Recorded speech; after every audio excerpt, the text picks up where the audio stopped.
Welcome to my garden, and today I'd like you to meet my 3 sages. We're going to pick some sage in my garden, and then we're going to go into the kitchen, and I'm going to show you a really simple, very quick way to prepare fresh sage that I think you will really like. And so today we're going to be talking about Salvia officinalis. Salvia officinalis. Now, there are hundreds of sages and salvias that are not edible, that are not medicinal, and that are ornamental. So you really have to know which sage you're picking. And in my garden I have Salvia officinalis, but then I've got a couple different types of Salvia officinalis. So first we're going to meet just regular old Salvia officinalis, and then we're going to meet Salvia purpurascens, which is a Salvia officinalis but is purple. And then we're going to meet another Salvia officinalis that is called Berggarten. So let's pick some sage. This is the Salvia purpurascens, and you can see that it's got like a little bit of purple. It's kind of purplish, all right? Whereas the regular Salvia officinalis is more of just this color. And this is the regular Salvia officinalis. And it's just kind of got like a gray, nice gray color to it, gray-green. Okay, we'll take this in the kitchen and make a nice little condiment with it. Okay, here we are. Here's your plain Salvia officinalis, or some people call it turkey stuffing sage. It's just, again, that light gray.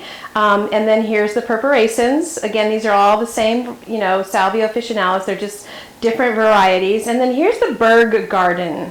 And this is an interesting Salvia officinalis because it rarely flowers. And so what happens is that it develops these kind of fat leaves. And this is actually, these leaves can get much fatter, but you see how they're just kind of round and fat? And these leaves can get much, much bigger than the other sages. And so you'll find this a lot, like chefs really like this, because when it grows out, I mean, the leaves can get really, really big, and you have a lot of sage to work with. I actually have not really noticed a flavor taste between the 3. I just like to have them all. But they all taste pretty similar. They have the same actions. They're very antibacterial. Really, your Salvia officinalis is good for colds. It helps prevent colds, and it's also really good for mucus. It helps you to dry up and dissolve mucus, like for allergies. But what I'm going to show you today is just how to cook it as a garnish that you can put in a bowl and have on the table. And we like to sprinkle our dry roasted sage on eggs and rice dishes, and really, any kind of Italian dish or savory dish that would taste good with sage. It's just really nice to have on the table. So what you do is you pull the stems off, and you just put the leaves into your hot skillet. Okay, so we just pull the stems, and we just want the leaves, and we go like this.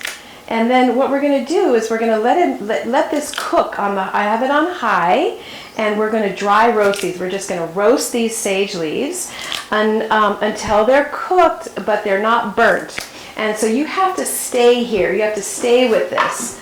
We're just going to keep moving them around so that they don't burn. And I like to put a little bit of salt in here, just sprinkle a little salt. And we're just going to cook these, dry roast them. The pan is on high, and you just keep them moving so that they don't burn.